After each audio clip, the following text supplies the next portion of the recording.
je vous retrouve aujourd'hui pour une nouvelle vidéo. Je vais vous proposer aujourd'hui ici une vidéo mix média. Coucou, je continue le junk. Alors c'est une vidéo mix média, mais je vais pas beaucoup mixer les médiums aujourd'hui puisqu'on va travailler principalement à l'acrylique. Alors je vais ajouter quelques médiums en plus. Mais voilà, on va pas trop mixer, on va rester vraiment dans la texture acrylique. Je vais travailler dans ce feuillet où en fait ça s'est fait un petit peu au fur et à mesure tout ça, mais en fait j'ai deux parties dans ce feuillet. La première partie c'est la thématique plus du végétal, de la terre, on est dans la partie aussi animale avec les lapins, enfin... On est plus sur la terre ferme, avec un travail autour d'Alice au Pays des Merveilles aussi un petit peu. Et puis sur la fin du carnet, on est plus sur la thématique des mondes marins, avec les poissons, la thématique de la mer, ce genre de choses, la pêche, tout ça, les sardines. Donc voilà, il s'est construit un petit peu comme ça, ce feuillet, et en fait, je le travaille en fait à l'envers, c'est-à-dire que je fais un petit peu le compte à rebours. Je suis partie de la fin, et en fait, je fais les pages comme ça en revenant un petit peu en arrière. Ici, je vous propose en fait de travailler dans le même esprit que le tuto précédent que je vous ai proposé. Donc vous vous rappelez, c'est ma vidéo qui s'intitule Le Grand Saut. Donc j'ai cette plongeuse en fait qui s'apprête à sauter. Où j'avais travaillé l'effet un peu vaporeux, il y avait des coraux, des choses comme ça. Je vais pas revenir dessus. Et bien aujourd'hui, en fait, je vais travailler une page qui va s'insérer dans celle-ci. C'est-à-dire que je travaille sur la page précédente, qui est d'un format en fait un petit peu plus petit. Et en fait, quand on va tourner les pages et qu'on va arriver sur cette double page-là, je vais avoir la page de droite qui va venir se superposer au fond de la page suivante. Donc, je voulais en fait garder... et je voulais continuer à travailler la thématique des fonds marins, et je voulais en fait raconter une petite histoire au fil des pages, en fait. Donc, cette plongeuse, elle fait le grand saut, mais avant de faire le grand saut, elle a longuement hésité. Donc, c'est comme ça que ça se construit dans ma tête. Donc, j'ai choisi une photo d'une nageuse qui est statique, en fait, debout, vous verrez. Et du coup, je veux que cette double page, elle s'insère complètement dans la suivante. Et que ça raconte vraiment une histoire. Donc, il va falloir que je regarde très régulièrement. Là, mes pages, elles sont protégées. Il va falloir que je regarde très régulièrement. Vous allez me voir en fait soulever la page de protection pour rechecker un petit peu les couleurs, un petit peu l'ambiance et l'atmosphère, pour pas trop m'en éloigner en fait sur cette page-là. Parce que je veux vraiment que ça fasse vraiment comme si c'était une seule et même toile, et avec un côté un petit peu dynamique où on viendrait juste tourner une page et hop, comme si ça s'animait un petit peu. Donc, le point de départ, lui, par contre, je m'en fiche un peu de ce qui se passe après, puisque je vais travailler sur une base neutre. Donc, je commence par faire du collage. Donc, sur le papier de droite, c'est un papier très fin, type carnet de notes, avec une couleur craft, sur laquelle j'avais déjà passé un gesso transparent, en fait, pour la renforcer et la rendre un petit peu plus résistante. Et sur la page de gauche, c'est un papier aquarelle cellulose en 200 grammes, qui a du coup un petit peu de texture, quoi, et j'aime beaucoup ça d'ailleurs. Il y a un petit peu de grain, donc du coup ça me crée déjà j'ai déjà un fond avec l'acrylique et le gesso, parce que je suis en train de mettre du gesso là. Il va déjà avoir un petit côté texturé de par le papier, déjà le type de papier. J'ai commencé mes collages. J'ai travaillé avec du fluide mat. Donc là, vous voyez, Liquitex étiquette verte. L'étiquette rouge, c'est du gel, c'est un petit peu plus épais. Et l'étiquette verte, c'est du fluide. Donc, on se rapproche très fortement de la colle liquide, de la colle vinylique. Vous savez, la colle blanche qui devient transparente quand elle sèche. Là, c'est pas tout à fait la même chose, mais c'est un peu le même effet, quoi. Le même système. Et quand je fais des collages de papier, je suis plus à l'aise avec cette texture-là, plus fluide. Je trouve que ça s'étale mieux et le papier se ramollit plus vite aussi. Je trouve ça plus agréable. C'est pas plus efficace, mais moi, je trouve ça plus agréable à travailler comme ça. Donc, j'ai commencé à faire mes collages. Mon papier imprimé ici, c'est une page d'un livre ancien sur la thématique des sciences naturelles. Là, c'est une sorte d'encyclopédie. Et j'ai quelques illustrations de poissons. Donc, du coup, ça me met un petit peu dans l'ambiance. Mais bien sûr, vous verrez qu'à la fin de la page, on verra quelques écritures, mais on ne distinguera pas du tout le contenu du texte, le sens du texte. Et il y a une petite image de poisson, mais qu'on verra pas du tout à la fin. Mais bon, voilà, ça me met dans l'ambiance en même temps. Mais bon, franchement, n'importe quel livre, ça fera l'affaire. J'ai travaillé, j'ai bien séché le gel médium et ensuite, enfin le fluide mat, et ensuite j'ai refait une couche de gesso que j'ai travaillé au début à la spatule. Et en fait, j'en avais tellement sur... en fait, j'ai du mal à doser là avec mon pot là, ça m'en met toujours 3 tonnes. Donc j'ai fait une première couche comme ça, grossière, j'ai séché et ensuite j'ai récupéré ce que j'avais sur la spatule, ce qui me restait, et j'ai travaillé au pinceau derrière, ce qui me permet d'avoir une couche de gesso un petit peu plus opaque. Donc voilà, donc ça c'est juste la préparation de mon fond. Et dans l'application de l'acrylique ensuite, eh ben, je vais commencer par les couleurs les plus neutres. Pas forcément les plus clairs, puisque je travaille avec des bleus ici qui vont être assez doux au début, donc c'est aussi clair. Mais enfin, vraiment les teintes neutres, donc j'ai du beige rosé et toujours du blanc pour rééquilibrer tout ça. Et je viens commencer à travailler ma scène. J'ai pas encore d'idée précise de ce que je vais faire. Ma photo, en fait, n'est pas encore collée. Je sais que je vais la mettre à droite. Je sais où est-ce que je vais la positionner, mais je n'ai pas encore trop réfléchi à l'ambiance que je voulais, avoir. Je commence juste en fait à travailler des zones de couleurs en fonction de mon inspiration. Et là encore, c'est très intuitif et très abstrait à ce moment-là. Je cherche pas, enfin, je m'amuse un peu et c'est l'occasion pour moi aussi de tester un peu mes acryliques. Je travaille qu'au doigt ici, je travaille pas au pinceau, et c'est toujours un exercice pour moi de voir quand je superpose les couleurs, comment elles se mélangent en fonction des marques que j'utilise ici, parce qu'il y a plein de marques différentes. Et ça me permet de prendre en expérience et de pouvoir ensuite, plus tard, choisir en fait quel type d'acrylique je voudrais utiliser, parce qu'elles n'ont pas toutes la même consistance suivant les marques et suivant les séries dans une même marque. Donc tout ça, c'est un petit peu, c'est une sorte d'exercice en fait que je m'impose pas d'ailleurs, mais ça me permet de vraiment bien ressentir la matière et puis de pouvoir ensuite, après pour les pages futures, bien choisir les produits en fonction de ce que je veux ou de l'effet que je voudrais travailler et puis de la sensation que je voudrais aussi avoir, quoi. Si je veux travailler au pinceau, si là, ce jour-là, je veux travailler plutôt avec la sensation sur les doigts.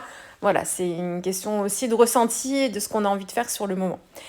Donc je commence par ça et puis ensuite je viens incorporer en fait ma couleur ici, donc j'ai du neutre et la couleur c'est du bleu avec un bleu plutôt classique on va dire et un vert turquoise.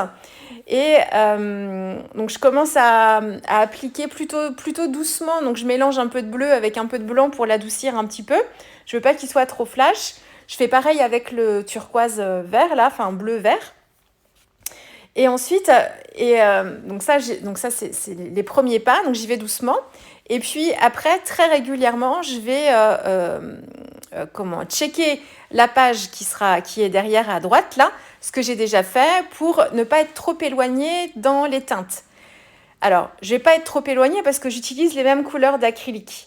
Pour autant, sur la page d'après, le tuto que je vous ai proposé, je vous ai montré le process et j'avais travaillé sur une base de gesso aussi, mais d'abord avec des aquarelles, mes Gansai Tambi. Donc j'ai forcément en fait des teintes qui vont être un petit peu différentes, même si j'ai retravaillé avec les acryliques par-dessus, mais ce sera quand même un petit peu différent parce que ma base, elle ne sera pas forcément tout à fait pareille.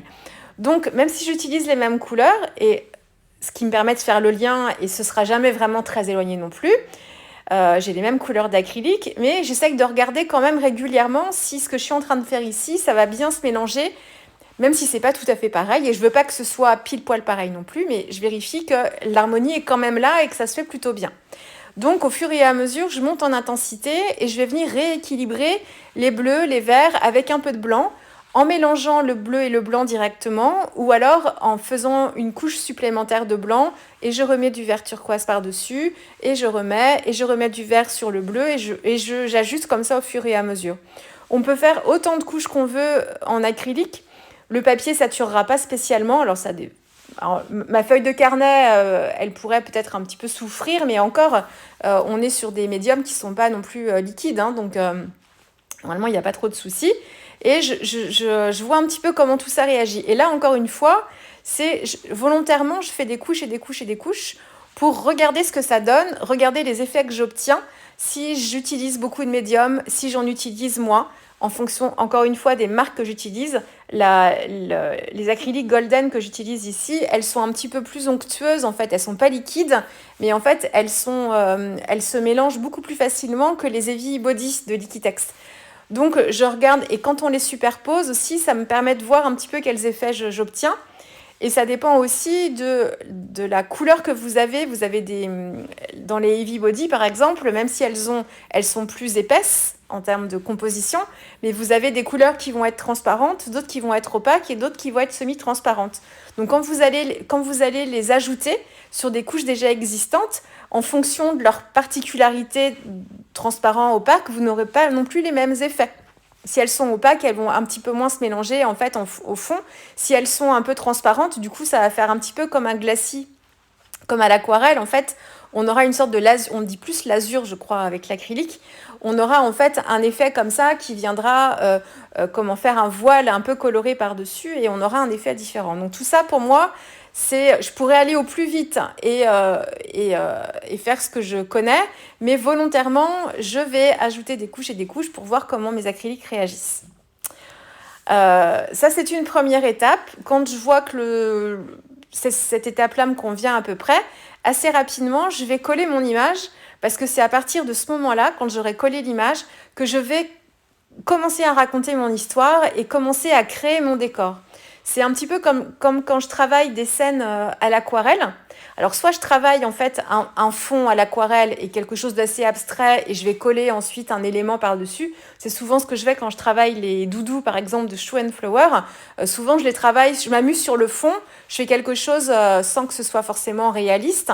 Et ensuite, je vais mettre mon petit doudou. J'aurais travaillé un fond texturé, peut-être avec un pochoir, en ton sur ton. Et je ne cherche pas spécialement à avoir une scène réaliste. Mais quand même pas mal, avec les produits choux, j'aime bien en fait, là encore, raconter une histoire et poser mes personnages dans un décor. C'est ce que je fais beaucoup avec les Stampin' Bella, avec beaucoup de tamponnage. Et quand je travaille l'aquarelle, ici c'est à peu près pareil. On est dans l'abstrait quand même un petit peu, mais j'aime bien lui construire un décor à mon personnage. Alors que ce soit une personne ou que ce soit en fait un objet, que ce soit un animal, ça pourrait être une machine à écrire ou n'importe quoi. J'aurais besoin de créer en fait un truc tout autour. Donc là, assez rapidement, je colle mon image et c'est à ce moment-là que je vais créer le décor. Donc là, j'avais commencé à travailler en fait mon bas de page avec une acrylique, c'est le Grit Paint de chez Golden. J'avais commencé déjà à me créer un sol et ensuite j'ai ajouté mon image et là, je commence à l'englober dans un décor, toujours en ayant en tête ma page d'après. Je veux vraiment que ma scène fasse corps avec la page suivante. J'utilise ici, j'ai enlevé mon papier de protection, vous voyez sur la page de droite, j'ai ajouté volontairement, je l'ai remplacé par un calque à cette étape-là, enfin avant de mettre le rouge, parce qu'en fait sur la page d'après, j'ai en fait une zone de rouge orangé qui part sur le côté droit et je veux lier à tout prix, je veux lier cette petite page avec la page d'après. Donc, j'ai besoin d'avoir en fait un repère et qu'on ait une sorte de trompe-l'œil, que en fait ma petite page de carnet, ce soit la continuité de la page d'après, qui est vraiment un lien en fait. Donc, le calque me permet de protéger ma page du dessous quand même, mais de garder la transparence pour voir un petit peu où je vais. Et donc, le rouge que j'applique sur la partie droite de ma petite page de carnet, là où j'ai la nageuse debout, je l'applique volontairement dans la continuité de la tâche d'après. Et c'est un petit peu mon point de départ, cette tâche-là.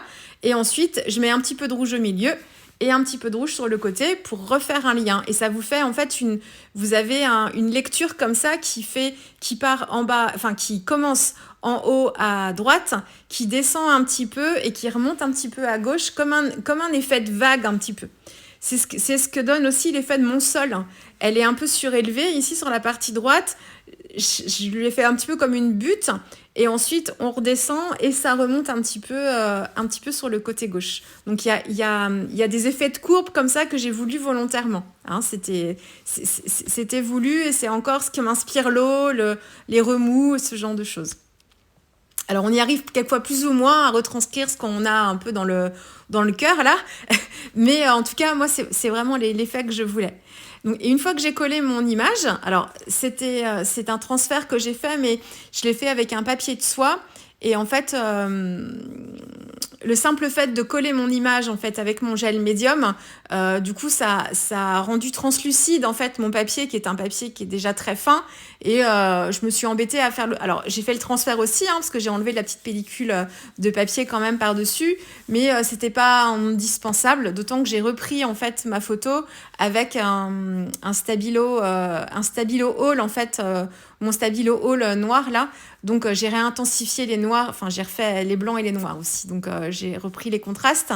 Donc c'était pas essentiel. Vous me posez beaucoup de questions sur les transferts et sur les types de papier qu'on utilise, et le papier d'imprimante, quel grammage, c'est quoi le mieux, est-ce que ça marche avec le papier de soie, est-ce que c'est vraiment utile de faire un transfert avec le papier de soie, ce genre de choses. Vous êtes nombreuses à me poser des questions là-dessus. Je peux pas encore trop vous dire parce que j'ai pas encore assez de recul, et il faudrait vraiment que je suis en train de tester plein de choses, donc je peux pas encore vous dire en fait quand ça loupe, si c'est moi qui fais pas bien, ou si c'est le papier que j'utilise qui est pas forcément adapté pour l'instant. Donc il faut que je m'entraîne encore, et je vous ferai un retour quand je serai un peu plus sûre de mes essais. Mais pour l'instant, en fait, je peux vous dire tout marche.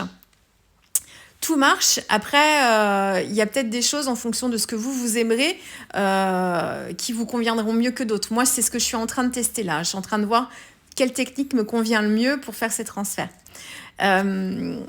Une fois que j'ai fait mon transfert d'image, j'ai recomplété encore ma scène avec mes acryliques. Donc, donc j'ai mis le rouge.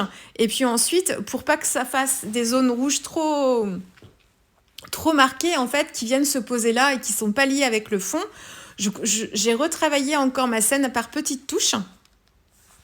J'ai utilisé de l'acrylique argenté aussi, ce que j'aime bien utiliser ça quand j'ai des zones en fait comme ça plus vives, comme là ce rouge orangé, parce que ça me permet de mettre une fine pellicule d'argenté en fait sur ces parties rouges. Alors pas sur l'intégralité, mais ça me fait le lien en fait entre mes zones. Et ça me permet d'apporter à la fois de la lumière, suivant comment on bouge sa page, et un peu d'ombre. Et j'adore l'argenté sur ce rouge vermillon là. J'adore l'effet que ça fait. Il y a un côté un peu vieilli, un petit peu comment dire, pas marbré, c'est pas le mot, mais comme si on avait patiné. Il y a une patine, voilà, qui vient se créer et que j'aime beaucoup. Donc je l'ai fait sur les parties rouges, et je suis juste allée un peu trop vite sur la partie rouge centrale, puisque j'avais dû retravailler un peu avec des acryliques, des bleus en fait à cet endroit-là, et en mélangeant mon acrylique argenté, en fait j'ai fait un mélange avec le rouge aussi. Enfin, je suis allée beaucoup trop vite. J'ai pas attendu que l'acrylique ait complètement séché, et je me suis retrouvée avec une couleur un peu rosée, un peu marron. Bon, c'est pas grave du tout, ça, c'est l'avantage avec l'acrylique. On sèche ou on attend que ça sèche, et quand l'acrylique est bien sèche, on remet du blanc par-dessus. C'est comme si on avait une gomme et qu'on effaçait en fait, hein. On repart d'une situation plus claire, et on recommence. Donc aucun problème, c'est ce qui est très confortable avec l'acrylique.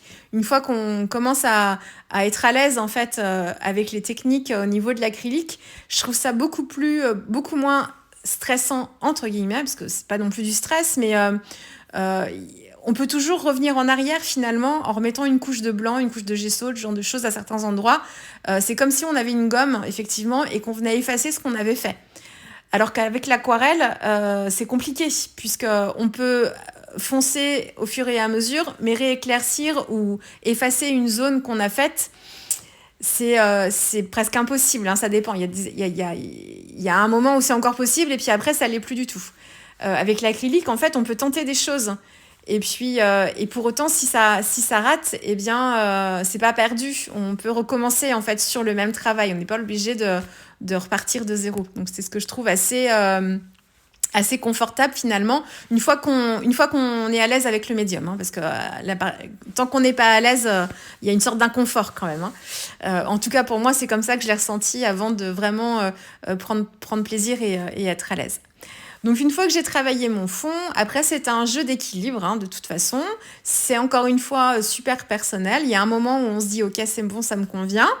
Et puis j'ai rajouté en fait des motifs que j'ai travaillé directement avec la petite pipette. Donc là ce sont les encres, vous savez, Jacques Herbin. Moi j'utilisais beaucoup le rose fluo en fait dans mes réas du Rectangular Challenge. Je les mélangeais en fait avec mes médiums ou purs autrement. Et bien ici en fait je les utilise sur les fonds acryliques et carrément, enfin j'ai utilisé carrément la pipette parce que je voulais quelque chose d'assez grossier et de pas bien défini. Donc avec la pipette, et je suis venue dessiner en fait des sortes d'algues ou d'herbes comme ça qu'on trouverait au fond de l'eau. Et je les ai pas fait forcément droites. J'ai essayé d'en faire. Alors la première a été droite parce que c'est d'instinct, je l'ai fait droite. Mais je voulais quelque chose qui soit encore une fois dans le côté courbe un petit peu. Donc qu'on ait vraiment la sensation de l'eau et puis voilà des algues ou des herbes qui seraient dans le mouvement de l'eau. Donc j'en ai fait j'en ai fait qui étaient un peu plus arrondis et j'ai équilibré comme ça et je les ai faites partir en fait là où j'avais des zones de rouge orangé. Et puis j'en ai rajouté des toutes petites dans le fond, un peu plus sombres, dans le bas. Donc les encres liquides de Jacques, je crois que je me trompe pas, c'est Jacques Herbin, ce sont des encres aquarelles.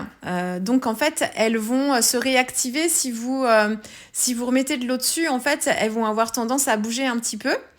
Et puis, elles vont être un peu transparentes ici, hein. Donc, quand elles sont appliquées sur des fonds clairs, on va voir la couleur un peu d'origine. Ici, c'est la couleur cinabre. C'est un joli vermillon, en fait, un peu désaturé, qui est super intéressant.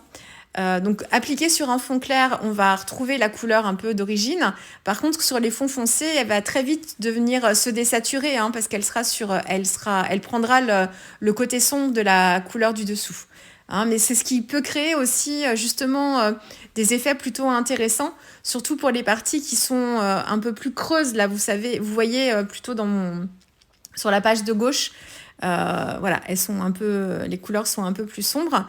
Une fois que j'ai fait ça, j'ai éclairé un petit peu avec d'autres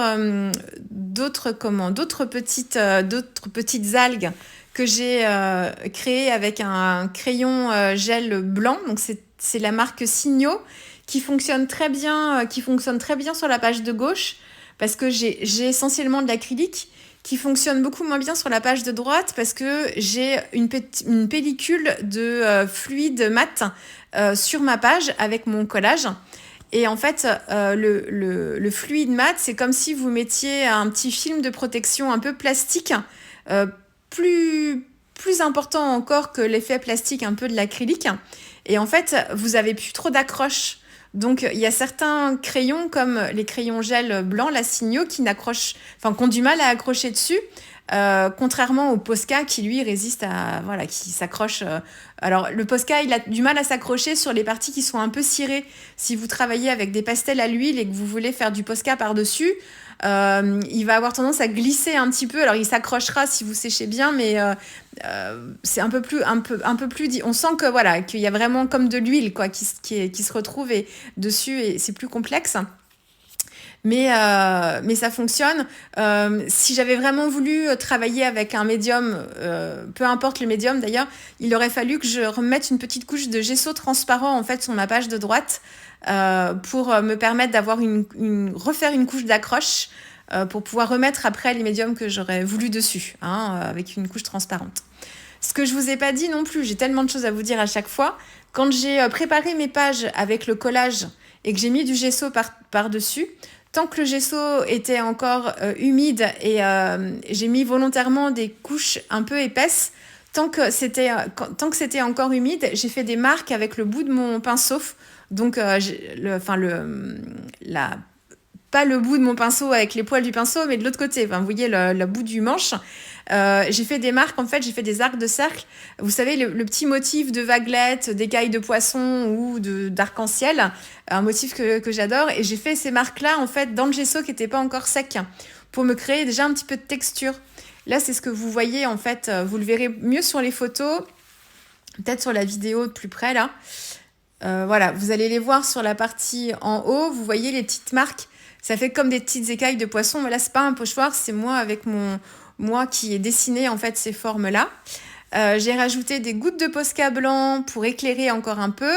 Je trouvais que ça manquait un petit peu de contraste, donc j'ai rajouté des gouttes de Posca noir, mais très très peu. Mon titre Ne cédez pas à vos peurs vient d'un magazine que j'avais récupéré. Et en fait, du coup, ça fait le lien, ne cédez pas à vos peurs. Je pourrais rajouter sur la page d'après, faites le grand sauf. Voilà, c'est un peu l'histoire que je raconte ici avec cette double page, en fait, qui vient voilà, s'insérer dans la suivante. J'ai pas ressorti en fait de la gaze. Vous savez, les petites compresses en fait que j'utilisais il y a quelques années de ça. Il faut que je les ressorte, je sais plus où elles sont. Pardon, j'avais dû les ranger. J'aurais bien aimé rajouter un peu de texture comme ça avec de la gaze que j'aurais mélangé avec de l'acrylique sur mon fond de page. J'aurais bien aimé, ce sera pour les prochaines fois. J'ai retravaillé donc les parties blanches en fait du maillot de bain de ma nageuse pour que ça ressorte aussi un petit peu mieux. Et ma nageuse, elle regarde à droite vers le bas, elle regarde le fond, elle hésite. Là, à ce moment-là, elle ne sait pas encore si elle saute ou pas. Quand on tourne la page, elle s'apprête à sauter et les petits arcs de cercle que j'ai fait sur la page suivante en crayon argenté montrent qu'elle y va, quoi. Elle est sur le point de sauter et qu'elle se jette à l'eau. Donc voilà, donc ça c'est encore pour vous encourager, vous de votre côté, à vous jeter à l'eau si vous voulez faire des pages d'art journal et travailler le mix média. Lancez-vous, n'ayez pas peur surtout, et lancez-vous, c'est comme ça que vous pourrez... apprendre et comprendre un petit peu mieux ce médium. Hein. De toute façon, il y a qu'en faisant encore une fois. Je vous laisse avec la dernière photo, puis nous on se retrouve très vite avec une prochaine vidéo. Au revoir.